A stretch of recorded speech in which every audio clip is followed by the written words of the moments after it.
Kochi police കമ്മീഷണറായിട്ട് ചുമതലയേറ്റെടുത്തതിന് ശേഷം ഇവിടുത്തെ കാര്യങ്ങൾ പഠിക്കാൻ തുടങ്ങിയിട്ടുണ്ട്.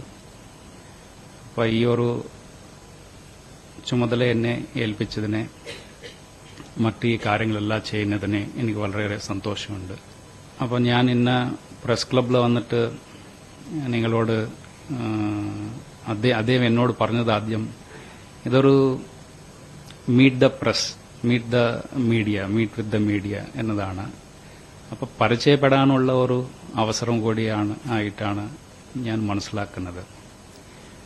അപ്പോൾ കൊച്ചി സിറ്റിനെ പറ്റി, ഇവിടുത്തെ പ്രശ്നങ്ങൾ എന്താണ്, ഇവിടുത്തെ ചലഞ്ചസ് എന്താണ്, പോലീസ് നേരിടേണ്ട ചലഞ്ചസ് എന്തൊക്കെയാണെന്നത് എന്നേക്കാൾ കൂടുതൽ നന്നായിട്ട് നിങ്ങൾക്ക് തന്നെ അറിയുമെന്ന് ഞാൻ കരുതുന്നുണ്ട്. അപ്പോൾ ഇതിനെപ്പറ്റി ഇവിടുത്തെ ജനറലായിട്ട് മനസ്സിലാക്കുമ്പോൾ ഒന്ന് ട്രാഫിക്കിന്റെ പ്രശ്നമുണ്ട്. ഇവിടെ വളരെയേറെ വലിയ ചലഞ്ചാണ്. രണ്ടാമത്തത് ലഹരി പദാർത്ഥങ്ങളുടെ ഉപയോഗം ഒത്തിരി നല്ല രീതിയിലുണ്ട്. അപ്പോൾ അത് കൈകാര്യം ചെയ്യാൻ വേണ്ടി പോലീസ് നല്ല കുറേ പരിപാടികൾ, പദ്ധതികൾ കൊണ്ടുവന്നിട്ടുണ്ട്. നല്ല സക്സസ്ഫുള്ളായിട്ട് ആ പദ്ധതികളെല്ലാം കുറേ നടന്നു. മൂന്നാമത്തതായിട്ട് ഈ ആന്റി സോഷ്യൽസ്ക്കെതിരെ നല്ല ഒരു മാതൃകാപരമായ ഒരു പദ്ധതി തന്നെയാണ് ഇവിടെ നടപ്പിലാക്കി വരുന്നത്. അപ്പോൾ അത് ഇനി കുറേ അത് നല്ല രീതിയിൽ സജീവമായിട്ട് മുമ്പോട്ട് കൊണ്ടുപോകാനുള്ള ഒത്തിരി ശ്രമം നമ്മുടെ വിഭാഗത്തിൽ നിന്ന് ചെയ്യുമെന്ന് ഞാൻ കരുതുന്നുണ്ട്. 4 വർദ്ധിച്ചു വരുന്ന സൈബർ കുറ്റകൃത്യങ്ങളാണ് നമ്മളിവിടെ കാണുന്നത്. സാധാരണക്കാരായ ആൾക്കാർ മറ്റ് ഈ ഇന്റർനെറ്റ് ഓൺലൈൻ സംവിധാനങ്ങളിലേക്ക് അത്ര അറിവില്ലാതെ അങ്ങോട്ടേക്ക് പോയി അല്ലാതെ ഉപയോഗപ്പെടുന്ന കുറേ പേര് ഇതിനെ ഈസിയായിട്ട് വിക്ടിംസായി മാറാനുള്ള ഒരു സാഹചര്യങ്ങൾ നമുക്കുണ്ട്.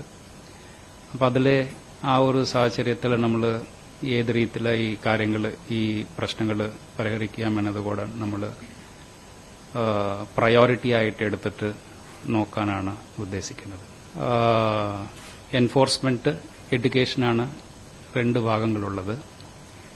അപ്പോൾ അവയർനെസ് കൂട്ടുക, ഈ പുതിയ സൈബർ കുറ്റകൃത്യങ്ങളുടെ മോഡസ് ഓപ്പറandi എന്താണ്, ഏത് രീതിയിലാണ് സൈബർ കുറ്റകൃത്യങ്ങൾ ഇവിടെ ചെയ്യപ്പെടുന്നുണ്ട്, അതിനകത്ത് എങ്ങനെയാണ് ഓരോരാൾ അതിന്റെ വിക്ടിമായി മാറുന്നത് എന്ന കാര്യങ്ങളിൽ ജനങ്ങളെ പല വെർട്ടിക്കൽസിലുള്ള ആൾക്കാരെ നമ്മൾ അവയർനെസ് കൂട്ടുക എന്നതാണ്. രണ്ടാമത്തത് സൈബർ മേഖലയിൽ റിപ്പോർട്ടാവുന്ന കേസുകൾ രജിസ്റ്റർ ചെയ്യുകയും അതിന്റെ പ്രോപ്പറായ രീതിയിൽ അന്വേഷിച്ച് ഡിറ്റക്ട് ചെയ്യാനുള്ളൊരു ശ്രമം നടത്തുകയും എന്ന കാര്യമാണ് രണ്ടാമത്തത്. മൂന്നാമത്തത് ഇതിനകത്ത് സൈബർ കുറ്റകൃത്യങ്ങളിൽ പെട്ടുപോയി അതിനകത്ത് പൈസ നഷ്ടപ്പെട്ട ആൾക്കാരുടെ എങ്ങനെയാലും ആ പൈസ അവർക്ക് തിരിച്ചു കിട്ടാനുള്ള ഒരു സംവിധാനം എന്തെങ്കിലും ഉണ്ടെങ്കിൽ അത് ആക്റ്റീവായിട്ട് അത് നടപ്പിലാക്കി ചെയ്യാനാണ്. സൈബർ കുറ്റകൃത്യങ്ങൾ അന്വേഷിക്കുന്നതിന് ഒത്തിരി ചലഞ്ചസ് ഉണ്ട്. ഒന്നാമത്തത് പല സ്റ്റേറ്റുകളുടെ ഉള്ള ക്രിമിനൽസാണ് ഇതിനകത്ത് ക്രൈം ചെയ്യുന്നത്. രണ്ടാമത്തത് ഇതിനകത്ത് മൾട്ടിപ്പിൾ ഏജൻസീസിന്റെ ഒരു ഇൻവോൾവ്മെന്റ് ഉണ്ട്. ഒരു സൈബർ കുറ്റകൃത്യം ചെയ്യണമെങ്കിൽ അതിനകത്തൊരു സിം കാർഡ് വേണം, അല്ലെങ്കിൽ ഒരു മൊബൈൽ നമ്പർ വേണം, അതിനകത്ത് എന്തെങ്കിലും ഒരു അക്കൗണ്ട്, ബാങ്ക് അക്കൗണ്ടുകൾ വേണം.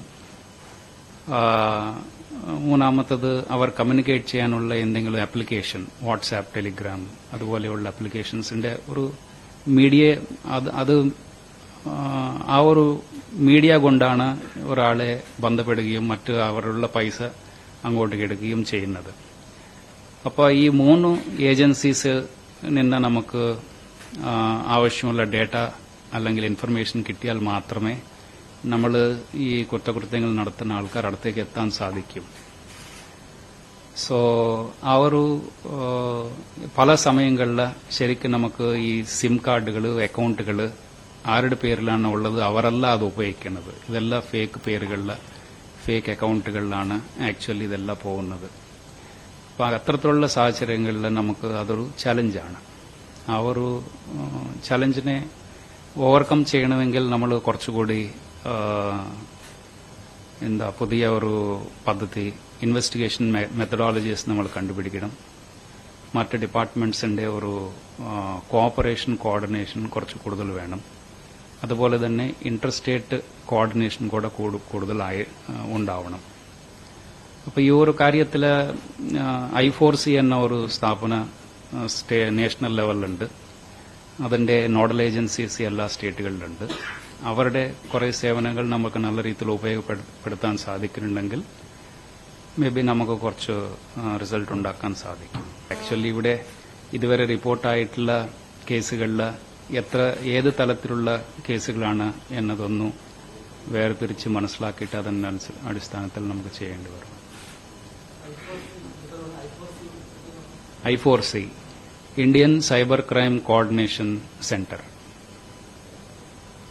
എന്ന ഒരു സ്ഥാപനമുണ്ട്. അത് ഈ ക്രൈംസ് എല്ലാ ഇന്റർ സ്റ്റേറ്റ് ക്രൈംസ് ആയതുകൊണ്ട് എല്ലാ അതിന്റെ ക്രൈംസ് ക്രിമിനൽ ഡേറ്റാനെ കോർഡിനേറ്റ് ചെയ്യാൻ വേണ്ടി ഉണ്ടാക്കിയ ഒരു സംവിധാനമാണ്. ഗവൺമെന്റ് ഏജൻസി ഉണ്ട്. അല്ല, സൈബർ ഡോമായിട്ടില്ല. നമ്മുടെ സൈബർ ഡിവിഷൻ ഉണ്ട് കേരളത്തിൽ. ആ സൈബർ ഡിവിഷനാണ് ഇവിടുത്തെ നോഡൽ ഏജൻസി അതെല്ലാം കൈകാര്യം ചെയ്യുന്നത്. NCRP പോർട്ടൽ ഉണ്ടല്ലേ, ആ NCRP പോർട്ടൽ അതിന്റെ മറ്റ് ഡേറ്റാ പുറകുള്ള മാനേജ് ചെയ്യുന്നത്, അത് കോർഡിനേറ്റ് ചെയ്യുന്നത് അവരാണ്. NCRP പോർട്ടൽ മാനേജ് ചെയ്യുന്നത് NCRB ആണ് തോന്നുന്നു. അപ്പോൾ അതിന് ഉള്ള ഡേറ്റ മറ്റ് കോർഡിനേഷൻ വേറെ എവിടെയെങ്കിലും ഈ പ്രതികൾ അറസ്റ്റ് ചെയ്യപ്പെട്ടിട്ടുണ്ടെങ്കിൽ അവർ നമ്മളെ കേസിൽ കൂടെ പ്രതികളാവാം. സോ അത്തരത്തിലുള്ള ഇൻഫർമേഷൻ മറ്റുള്ള സ്റ്റേറ്റിലേക്ക് അറിയിക്കുക എന്ന കാര്യങ്ങളാണ് അവർ ഏറ്റെടുത്ത് ചെയ്യുന്നത്. അവർ പുതിയ ഏജൻസിയാണത്. അവരുടെ പ്രവർത്തനങ്ങൾ കൂടെ ആക്ടിവേറ്റ് ആയിട്ട് മീൻസ് ലൈക്ക് ആക്റ്റീവായി വരുന്നതേ ഉള്ളൂ. സോ നമ്മൾ അവരെ ഉപയോഗപ്പെടുന്നുണ്ടെങ്കിൽ മേ ബി ഇന്റർ സ്റ്റേറ്റിന്റെ കോർഡിനേഷൻ കുറച്ചുകൂടി നന്നായിട്ട് മെച്ചപ്പെടുത്താം.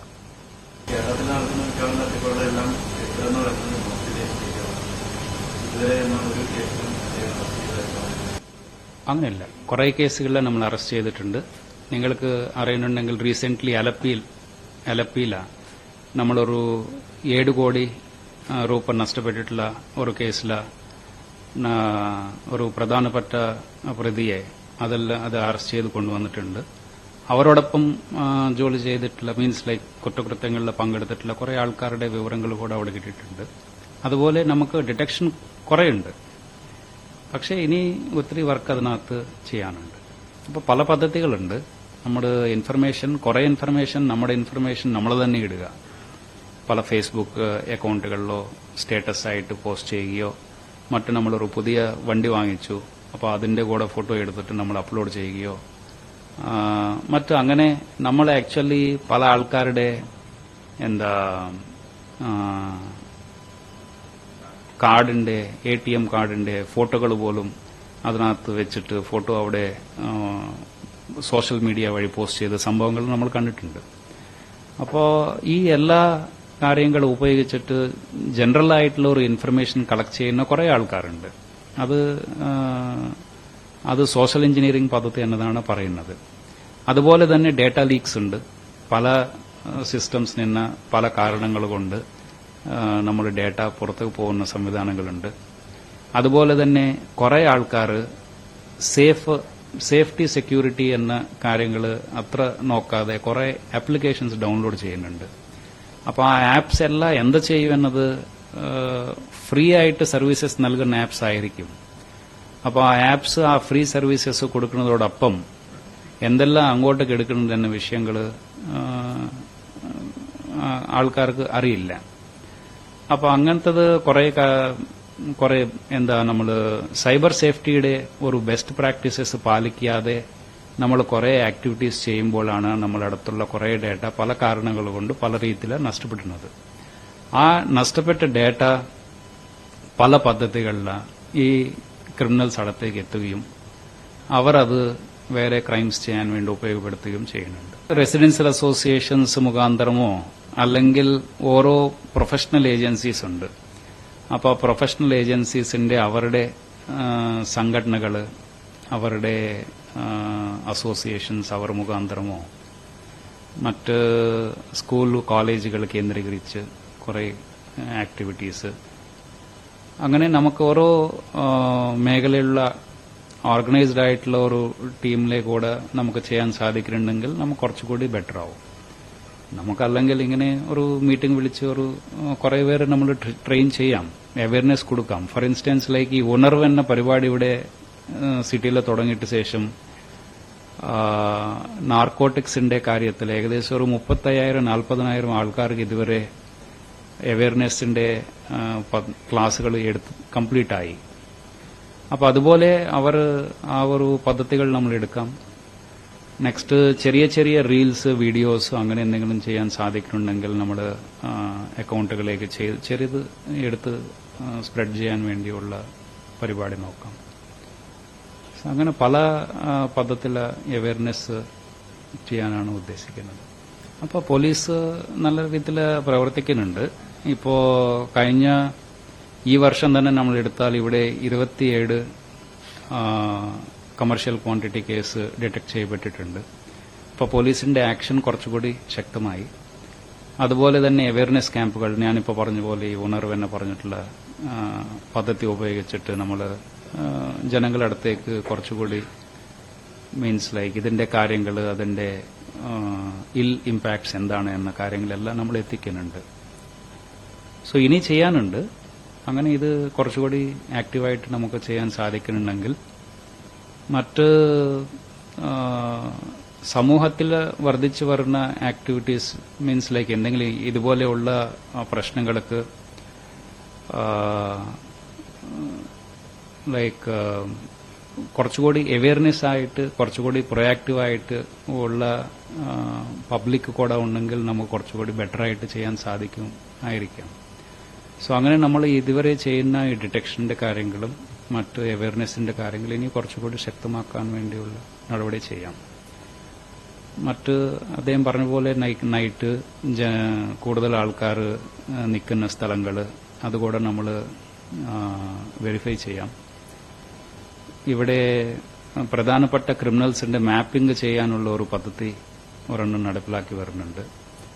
അത് നമ്മൾ NDPS ആക്ടിവിറ്റീസ് കൂടെ നമ്മൾ സ്പ്രെഡ് ചെയ്യാം. മീൻസ് NDPS ആക്ടിവിറ്റീസിൽ ഇതുവരെ റിപ്പീറ്റഡ് ആയിട്ടുള്ള ഒഫൻഡേഴ്സിനെ നമ്മൾ പ്രോപ്പറായി നോക്കുകയും അവരെ മോണിറ്റർ ചെയ്യുകയും ചെയ്യാം. നമ്മൾ റീസെന്റ് തന്നെ ഈ NDPS മീൻസ് ലൈക്ക് ഇവിടെ വരുന്ന മുമ്പ് നമ്മുടെ റേഞ്ചിൽ ഒരു റാൻസാഫ് എന്ന ഒരു പദ്ധതി സ്റ്റേറ്റ് പോലീസിൽ തുടങ്ങിയിട്ടുണ്ട്. അതിന്റെ കീഴിൽ കുറെ അവയർനെസ് പ്രോഗ്രാമുകൾ നടത്തിയിട്ടുണ്ട്. അതിനകത്ത് ഓരോ പോലീസ് സ്റ്റേഷനിന് ഈ കുറച്ച് പോലീസുകാർ എക്സ്പീരിയൻസ്ഡ് ആയിട്ടുള്ള ആൾക്കാരെ എടുത്തിട്ട് അവരെ ഈ NDPS ആക്ട് അതിന്റെ പദ്ധതികൾ പ്രൊസീജിയേഴ്സിൽ ട്രെയിനിങ് കൊടുത്തിട്ടുണ്ട്. ഇവിടെ കൂടെ അതുപോലെ കൊടുത്തു കാണും. അത് സ്റ്റേറ്റ് വൈഡ് നടത്തിയിട്ടുള്ള പ്രോഗ്രാമാണ്. സോ എല്ലാ പോലീസ് സ്റ്റേഷനുകളിലും ഇത് ഈ ഒരു ആസ്പെക്ട്സിൽ ട്രെയിനിങ് നൽകിയിട്ടുണ്ട്. അപ്പം എന്തായാലും ട്രെയിനിങ് എന്ന് പറയുന്നത് ഒരു കണ്ടിന്യൂസ് പ്രോസസ്സാണ്.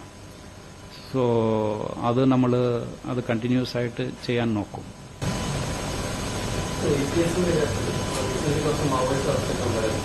ഇതിപ്പോ നമ്മുടെ കേരളത്തിലെ മാവോയിസ്റ്റിന്റെ പ്രസൻസ് ഓൾമോസ്റ്റ് അനേകം കാര്യങ്ങളിൽ മാവോയിസ്റ്റ്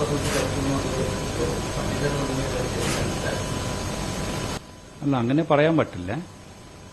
മാവോയിസം എന്ന് പറയുന്നത് ഒരു ഐഡിയോളജിയാണ്. അപ്പോൾ ഈ കാട്ടിൽ കാണുന്ന എന്താ മിലിറ്ററി ഒരു ആക്ടിവിറ്റീസ് ചെയ്യുന്ന തോക്കോടുകൂടി നടക്കുന്ന ആൾക്കാർ മാത്രം പിടിച്ചതുകൊണ്ട് അല്ലെങ്കിൽ അവരെ ഇവിടെ ഈ സമയത്ത് അവിടെ ഇല്ല എന്ന് പറഞ്ഞതുകൊണ്ട് നമുക്ക് മാവോയിസം മുഴുവൻ ഇവിടെ പോയി എന്ന് പറയാൻ പറ്റില്ല. പക്ഷേ അത് നല്ലൊരു സിഗ്നിഫിക്കന്റ് ആയിട്ടുള്ളൊരു പ്രോഗ്രസ് തന്നെയാണ് ആ ഒരു വിഷയത്തിൽ, അങ്ങനെ പറയാം. നിലവിൽ കേരളത്തിൽ ഇല്ല. അപ്പൊ അതിന്റെ കാര്യങ്ങൾ ഇനി അതിനകത്ത് കേന്ദ്രീകരിച്ച് പ്രവർത്തിക്കുന്ന ആൾക്കാരുടെ ഡീറ്റെയിൽസ് എടുക്കുകയും അതിനകത്ത് ആവശ്യമുള്ള നടപടി എടുക്കുകയും എന്ന പരിപാടികളെല്ലാം ATS ചെയ്തു വരുന്നുണ്ട്. അല്ലാതെ SOG എന്ന ഒരു ഗ്രൂപ്പുണ്ട്, അവർ ഇത് ചെയ്യുന്നുണ്ട്. ആ ഒരു മേഖലയിൽ ആക്റ്റീവായിട്ടുള്ള ഒരു പ്രവർത്തനം നടത്തുന്നുണ്ട്.